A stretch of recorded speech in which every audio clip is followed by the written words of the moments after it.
नमस्कार, मैं सानिक और आप सब देख रहे हैं न्यूज 21। हमारे राजस्थान बुलेटिन में आप सभी का स्वागत है। चलिए शुरुआत करते हैं आज की खबरों के साथ। पहली खबर हमारी दौसा से आ रही है। दौसा जिले के रामगढ़ पचवारा थाना क्षेत्र में एक विवाहिता की संदिग्ध मौत के बाद पीहर पक्ष ने हत्या और दहेज प्रताड़ना का गंभीर मामला दर्ज कराया है। परिजनों का आरोप है कि लगातार प्रताड़ना के बाद ससुराल वालों ने विवाहिता को मारपीट कर 200 फीट गहरे कुएं में धक्का दे दिया, जिससे उसकी मौत हो गई है। मृतका पीछे तीन छोटे बच्चे छोड़कर गई है। पुलिस ने पति व सास सहित 12 नामजद लोगों के खिलाफ एफआईआर दर्ज कर ली है। पोस्टमार्टम के बाद शव परिजनों को सौंप दिया गया और मामले की जांच महिला पुलिस अधिकारी को सौंपी गई है। दौसा से ब्यूरो रिपोर्ट।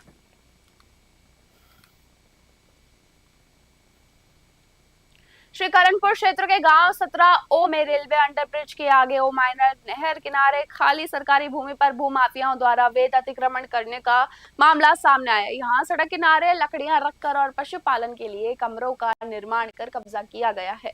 वहीं नहर की दूसरी तरफ फसलें और सब्जियां उगा ली गई है। इस खुलेआम अतिक्रमण से राहगीरों को भारी परेशानी का सामना करना पड़ रहा है। इसके विरोध में गाँव 16 के ग्रामीणों ने स्टेशन मास्टर को परिवध सौंपकर इस अवैध कब्जे को तुरंत हटाने की मांग की है। श्रीकरणपुर से अमित धवन की खास रिपोर्ट आप सब देख रहे हैं।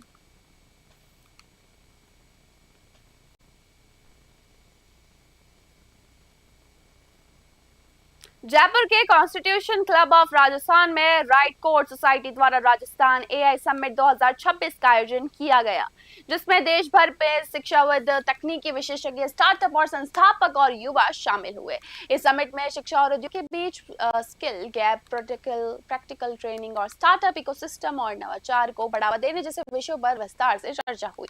आयोजकों गौरव शर्मा, डॉक्टर आशुतोष पंत ने कहा कि भारत की युवा शक्ति को सही दिशा देकर एआई क्रांति का नेतृत्व किया जा रहा है।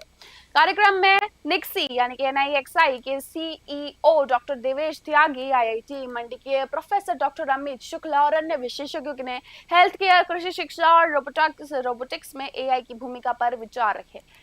समिट का प्रमुख आकर्षण भारत भाग्य विधाता पहल रही, जिसके तहत युवाओं को 1000 से अधिक AIML कोर्स और प्रशिक्षण अवसर देने की योजना प्रस्तुत की गई। कार्यक्रम के अंत में आयोजकों ने इसे राजस्थान को एआई टेक्नोलॉजी हब बनाने की दिशा में महत्वपूर्ण कदम बताया। जयपुर से ब्यूरो रिपोर्ट। देखिए, एआई भारत में एक बढ़ती हुई ताकत है, विश्व की बढ़ती हुई ताकत है और भारत के अंदर हमेशा से टेक्नोलॉजिकल ब्रेन रहा है और भारत का टेक्नोलॉजिकल जो ब्रेन है वो वर्ल्ड के अंदर विख्यात है। बात केवल इस चीज़ की है कि ये जल्दी से जल्दी नीचे तबके तक पहुँचे और जितनी भी हमारी वर्कफोर्स है वो जितनी जल्दी एआई से ट्रेंड हो जाएगी और जितनी जल्दी वर्कफोर्स के बारे में को पता रहेगा कि आर्टिफिशियल इंटेलिजेंस में लेटेस्ट टेक्नोलॉजी क्या है, ट्रेंड्स क्या हैं, चेंजेस क्या हैं।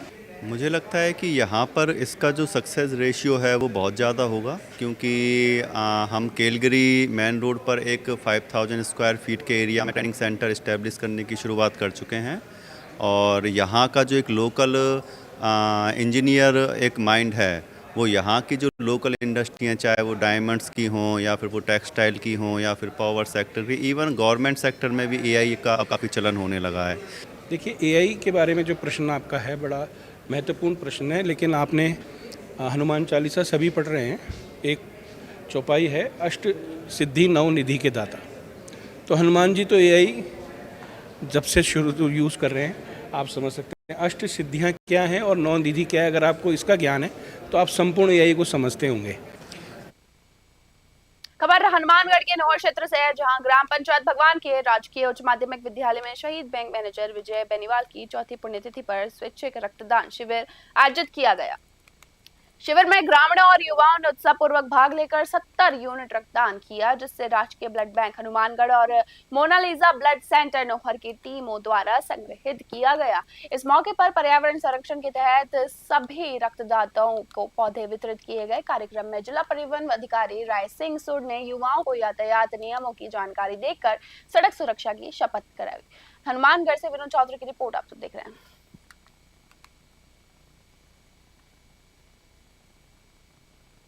अजमेर के गंज थाना क्षेत्र में सोमवार रात पुलिस ने एक अवैध हुक्का बार पर छापा मारकर संचालक जतिन को गिरफ्तार किया, जो पुलिस लाइन में तैनात एएसआई अनिल जाखड़ का बेटा है। कार्रवाई के दौरान एएसआई अनिल जाखड़ ने मौके पर पहुंचकर ऑन ड्यूटी पुलिसकर्मियों के साथ अभद्रता की और सरकारी काम में बाधा डाली। पुलिस ने तुरंत कार्रवाई करते हुए सहायक उप निरीक्षक को शांति भंग के आरोप में गिरफ्तार कर लिया। अनुशासनहीनता के इस मामले को गंभीरता से लेते हुए जिला पुलिस अधीक्षक हर्षवर्धन अग्रवाल के निर्देशन पर एएसआई अनिल जाखड़ को तत्काल प्रभाव से निलंबित कर दिया गया है। एडिशनल एसपी हिमांशु जांगड़ ने मीडिया को बताया कि अनुशासनहीनता और पुलिस कार्यवाही में हस्तक्षेप को गंभीरता से लेते हुए ये कार्रवाई की गई है। मामले की विभागीय जांच भी शुरू कर दी गई है। अजमेर से सीताराम गहलोत की खास रिपोर्ट आप सब देख रहे हैं।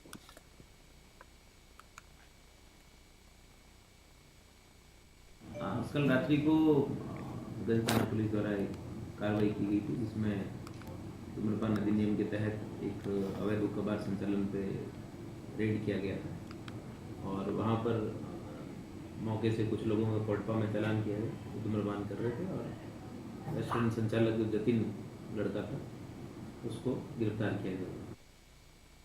बांदीकुई के नंदेरा गांव में जमीनी विवाद को लेकर एक ही परिवार के दो पक्ष आमने सामने हो गए। दोनों पक्षों के बीच जब कल चले लाठी डंडों के कारण करीब 10 लोग घायल हो गए, जिससे गांव में अफरा तफरी मच गई। सूचना मिलने पर पुलिस ने मौके पर पहुंचकर स्थिति को संभाला। सभी घायलों को तुरंत बांदीकुई के उप जिला अस्पताल लगाया गया, जहां से 4 लोग की हालत गंभीर होने के कारण उन्हें प्राथमिक उपचार के बाद जयपुर रेफर कर दिया गया। पुलिस ने मामला दर्ज कर जाँच शुरू कर दी है। बांदीकुई से गुमान मीना की खास रिपोर्ट आप सब देख रहे हैं।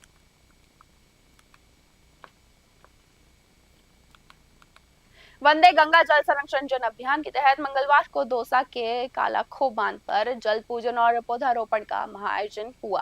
कार्यक्रम में मुख्य अतिथि के रूप में पहुंचे जल संसाधन मंत्री सुरेश सिंह रावत ने जल पूजन और पौधारोपण कर पानी सहेजने का कड़ा संदेश दिया। इस दौरान महिलाओं ने कलश यात्रा निकालकर जन जागरूकता बढ़ाई। मंत्री सुरेश रावत ने कहा कि ईआरसीपी के जरिए काली सिंध, चंबल और पार्वती नदियों का पानी दौसा सहित पूरे पूर्वी राजस्थान में पहुंचेगा, जिससे सिंचाई व्यवस्था मजबूत होगी और किसानों को भरपूर लाभ मिलेगा। अधिकारियों को सख्त निर्देश दिए गए कि मानसून से पहले जल स्रोतों, नहरों और अनेकटों की मरम्मत के निर्देश दिए गए। साथ ही किसानों की मांग पर नहरों व जल मार्गों से अतिक्रमण हटाने के लिए प्रभावी कार्रवाई की बात। सिख राय विधायक विक्रम बंशीवाल ने कहा कि जल संरक्षण, वर्षा जल संचयन एवं पर्यावरण संरक्षण को जन जन आंदोलन बनाने का आह्वान किया। साथ ही ईआरसीपी योजना से वंचित रह गए अन्य बांधों को भी जोड़ने और कालाखो बांध के साथ विकास की मांग प्रमुखता से उठाई गई। कार्यक्रम में दौसा जिला कलेक्टर डॉक्टर सौम्या झा सहित प्रशासनिक अधिकारी, जनप्रतिनिधि और भारी संख्या में ग्रामीण भी मौजूद रहे। दौसा से अश्वनी जांगड़ की स्पेशल रिपोर्ट आप सब देख रहे हैं।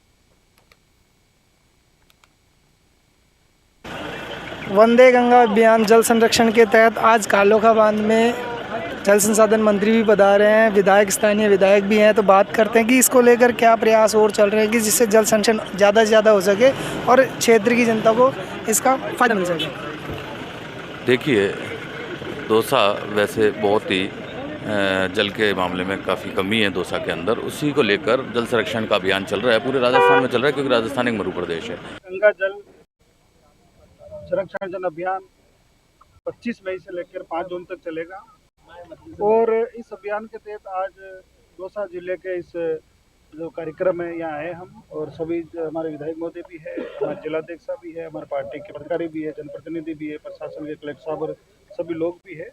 हमारा इसका उद्देश्य ये है कि लोगों में पानी को लेकर एक जनजागृति हो।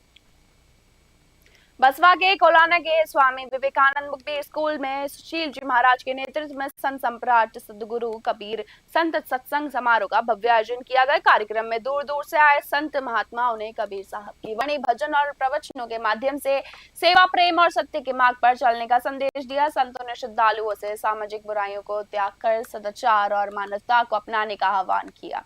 इस आध्यात्मिक आयोजन में बसवा प्रधान सीताराम मीणा, गिरिराज सैनी और मानसिक ठेकेदार सहित बड़ी संख्या में स्थानीय श्रद्धालु और सेवादार मौजूद रहे। बसवा से गुमाना मीना की रिपोर्ट आप सब देख रहे हैं।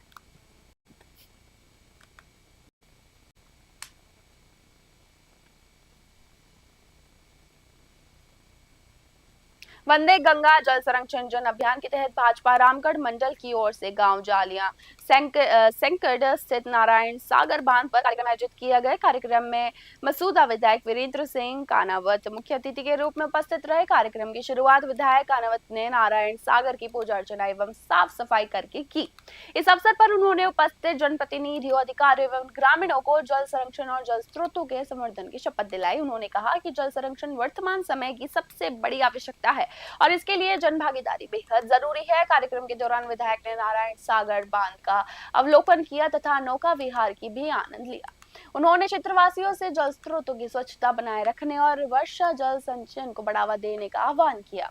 इस अवसर पर ब्यावर जिला कलेक्टर कमला राम मीणा, विजयनगर तहसीलदार रामकिशोर जहांगीर, सहायक अभियंता जगदीश कटारा, कनिष्ठ अभियंता यश लक्षकर, WUN जालिया अध्यक्ष मुनिराज वैष्णव, भाजपा नेता जगदेव सिंह राठौर, भाजपा अल्पसंख्यक मोर्चा अध्यक्ष सिद्दीक मोहम्मद पठान, विष्णु चौधरी, टिकमचंद मेघवंशी सहित भाजपा पदाधिकारी, कार्यकर्ता एवं बड़ी संख्या के गणमान्य नागरिक उपस्थित रहे। विजयनगर से गौरव व्यास की खास रिपोर्ट आप सब देख रहे हैं। कोटा ग्रामीण की चेचट थाना पुलिस और DST ने ऑपरेशन रूट क्लियरेंस के तहत संयुक्त कार्रवाई करते हुए एक ट्रक से 324 किलो और 800 ग्राम अवैध डोडा चूरा जब्त किया है। तस्करों ने नशे की ये खेप प्याज के कट्टों के नीचे छुपा रखी थी, जिसकी अंतर्राष्ट्रीय कीमत करीब 70 लाख रुपए है। मौके से झालावाड़ निवासी सिद्धाम शाह और मध्य प्रदेश निवासी जसवंत सिंह को गिरफ्तार किया गया, जबकि एक आरोपी फरार है। प्राथमिक पूछताछ में सामने आया कि नशा पंजाब सप्लाई होना था। पुलिस ने NDPS एक्ट के तहत मामला दर्ज कर जांच शुरू कर दी है। कोटा से सुरेश कुमार पटेरिया की खास रिपोर्ट आप सब देख रहे हैं। कोटा ग्रामीण पुलिस के द्वारा ऑपरेशन रूट क्लियरेंस के अंतर्गत जो अवैध तस्करी हो रही है उसके खिलाफ निरंतर कार्रवाई किया जा रहा है। इसी क्रम में आज सुबह चेचट पुलिस थाना के द्वारा नाकाबंदी की जा रही थी। उसमें एक ट्रक को इंटरसेप्ट किया। उस ट्रक को इंटरसेप्ट करने पे जो उसमें 3 लोग बैठे थे वो उन्होंने भागने का कोशिश किया। हमारा राजस्थान बुलेटिन में बस इतना ही। देखते रहिए News 21। धन्यवाद।